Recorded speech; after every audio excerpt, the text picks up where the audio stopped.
একথা বলতে আজ দ্বিধা নেই যে ঋষির মতো মানুষ ক্ষণজন্মা। আমি চাই ঋষি আরো অনেক দূর এগিয়ে যান। আর একটা কথা না উল্লেখ করে পারছি না, আমার পুত্রবধূর জীবনের প্রথম অভিনয়ও ঋষির ছবিতেই। আমি ওদের দুজনেরই সাফল্য কামনা করছি। আমার পুত্রবধূর ভেতরে যে অভিনয় শক্তি আছে তা জাগিয়ে তোলার ঋষির এই প্রচেষ্টা ভবিষ্যৎ প্রজন্ম নিশ্চয়ই ঋষিকে কৃতজ্ঞতা জানাবে। আমি একজন বিশ্বাসী মানুষ, বিশ্বাস করতেই ভালোবাসি। তাই যে বললাম আমার অন্তরের বিশ্বাস থেকেই বললাম। ছবিটি দেখার পরে আপনারা বিবেচনা করবেন আমার কথা কতটা মিলল। আপনারাই বিবেচনা করবেন আমি আমার বিশ্বাস ঠিক জায়গায় রাখতে পেরেছি কিনা। ধন্যবাদ, নমস্কার।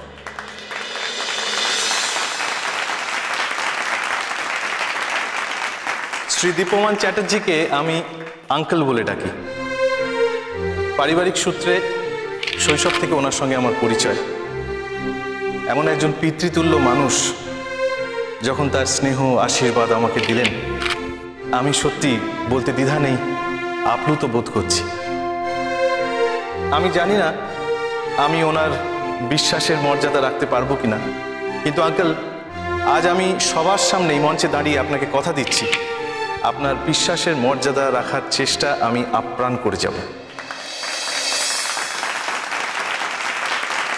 ধন্যবাদ। এই অডিটোরিয়ামে আছেন এখনকার আরেকজন বিশিষ্ট অভিনেতা Shri Ayush Kumar.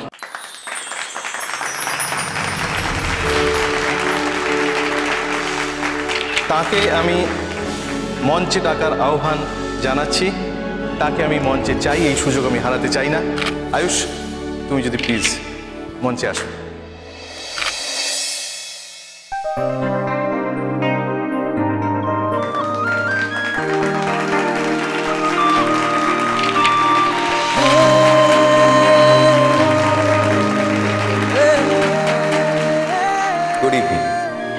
Good evening everybody.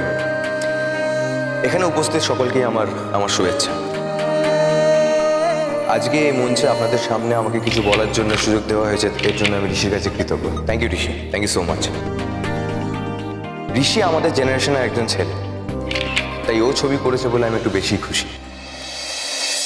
আমি বিশ্বাস করি আমাদের জেনারেশন চিরকালই এক্সপেরিমেন্ট করতে ভালোবাসে, আর তারা চিরকালই তাদের বেস্টটা দিয়েছে আপনাদেরকে, মানে আপনাদেরকে উপহার দিয়েছে, আমাদের দর্শকদের উপহার দিয়েছে। আমি এই কথাগুলো কেন বলছি একটু পরেই আপনারা প্রমাণ পাবেন।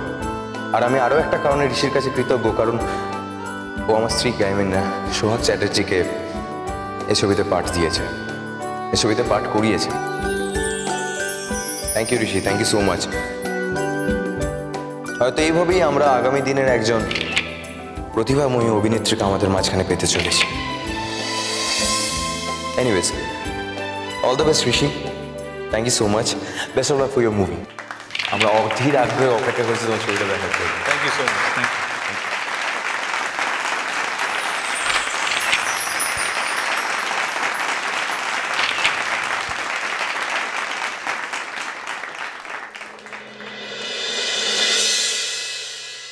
আমার ফিল্মে যারা অভিনয় করেছেন তারা প্রত্যেকেই এক একটি মাইলস্টোন।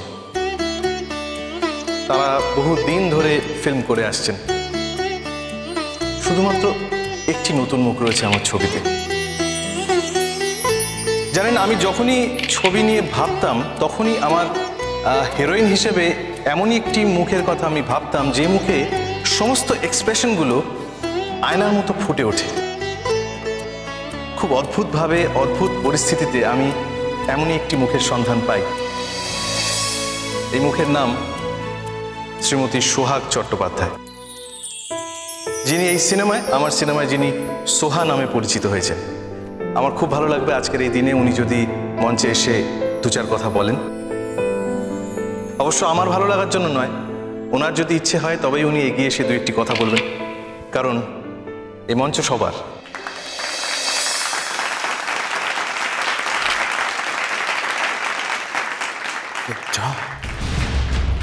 তোমার নাম অ্যানাউন্স করে দিয়েছে। রে দুদু, যা। আমি কি বলবো? কিছু না বলুন, কি অ্যাটলিস্ট বেশি করে দিয়ে এসো প্লিজ।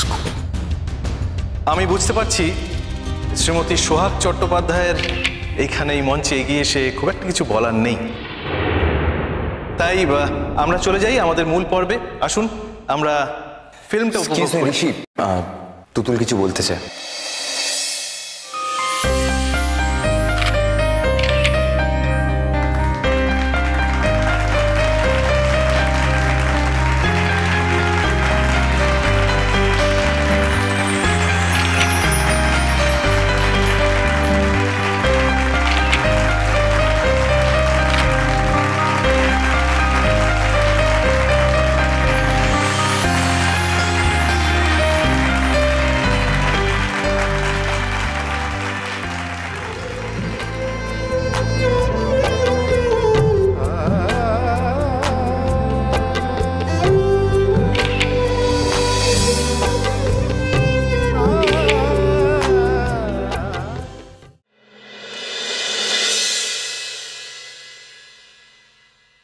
উপস্থিত সকলকে আমার প্রণাম জানাই। আমি খুব সাধারণ একটি মেয়ে। আমি উমাদেবীর মতো একজন বিশিষ্ট অভিনেত্রী নাতবউ, দীপ্যমান চ্যাটার্জির মতো একজন বিখ্যাত প্রযোজক এবং অভিনেতার পুত্রবধূ, এবং আয়ুষ কুমারের মতো একজন সুপারস্টারের স্ত্রী। এছাড়া এই সিনেমার পরিচালক ঋষির একটি পরিচিত মুখ। বাস এছাড়া আমার নিজের আলাদা করে আর কোনো পরিচয় নেই। প্রত্যেকটা মানুষের জীবনে সুসময় দুঃসময় এরকম সময় আসে। আমার জীবনে এরকম একটা সময় এসেছিল যখন আমি বাঁচার কোনো দিশা খুঁজে পাচ্ছিলাম না। এরকমই একটা অদ্ভুত সময় আমার সঙ্গে ঋষির আলাপ হয় এবং ঋষি আমায় বাঁচার দিশা দেখায়। তাই পরিচালক ঋষির কাছ থেকেও আমি মানুষ ঋষির কাছে বেশি কৃতজ্ঞ।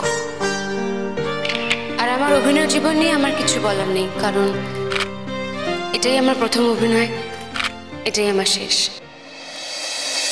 আমি অভিনেত্রী নই, অভিনয় করার কোনো অ্যাম্বিশনও আমার নেই।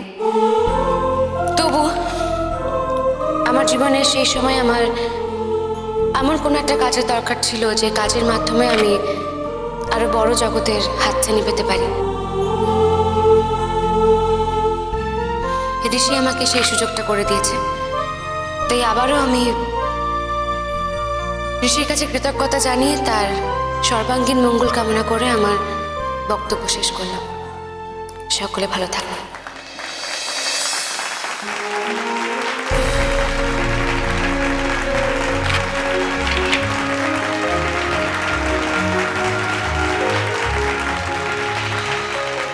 কৃতজ্ঞতা জানাচ্ছি শ্রীমতী সোহাগ চট্টোপাধ্যায়কেও, যিনি আমার প্রয়োজনের দিনে আমার ফিল্মটা করতে অস্বীকার করে আমার মনোবলটা ভেঙে দেননি। Thank you so much.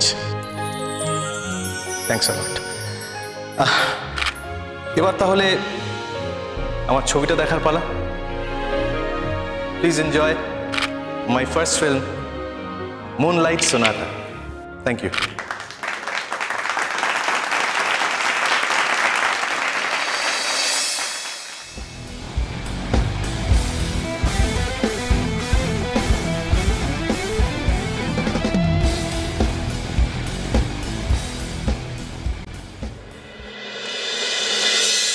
Plan কি আমার একটা আন্টি?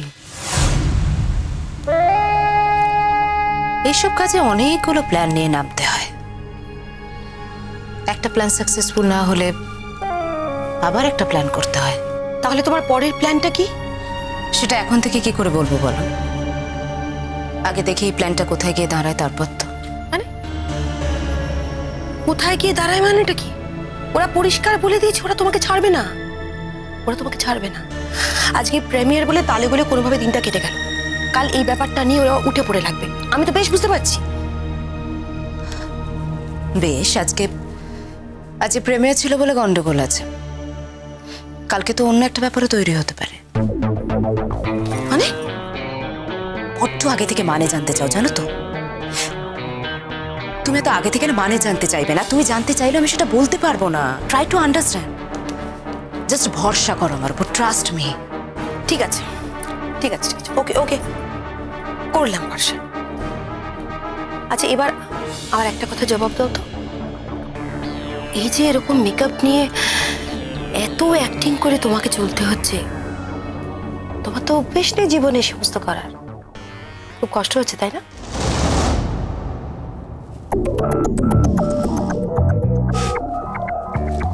তুমি বোধহয় ভুলে যাচ্ছ আন্টি, আমি একজন অভিনেত্রী।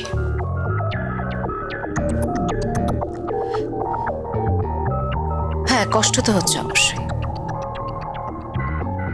তবে এটাকে আমি আমার সিনেমার অভিনয় বলেই মনে করছি। যেটা আমি আমার জীবনে কোনোদিন করিনি সেটা অভিনয় জীবনে করছি।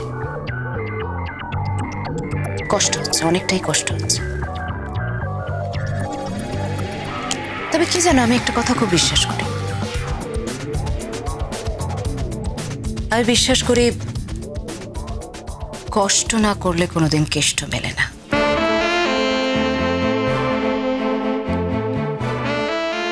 আর আমার জীবনে আয়ুষ এখনো সেই কেষ্টটাই রয়ে গেছে, যার জন্য আমি সবকিছু করতে পারি, যত দূর সম্ভব তত দূর যেতে পারি। তাই কষ্ট হলেও লক্ষ্য কিন্তু আমার একটাই, তাই আর কি ভবিষ্যতে লাভের আশায় আজকে দিনগুলোকে ইনভেস্ট করছি। চোখের তারা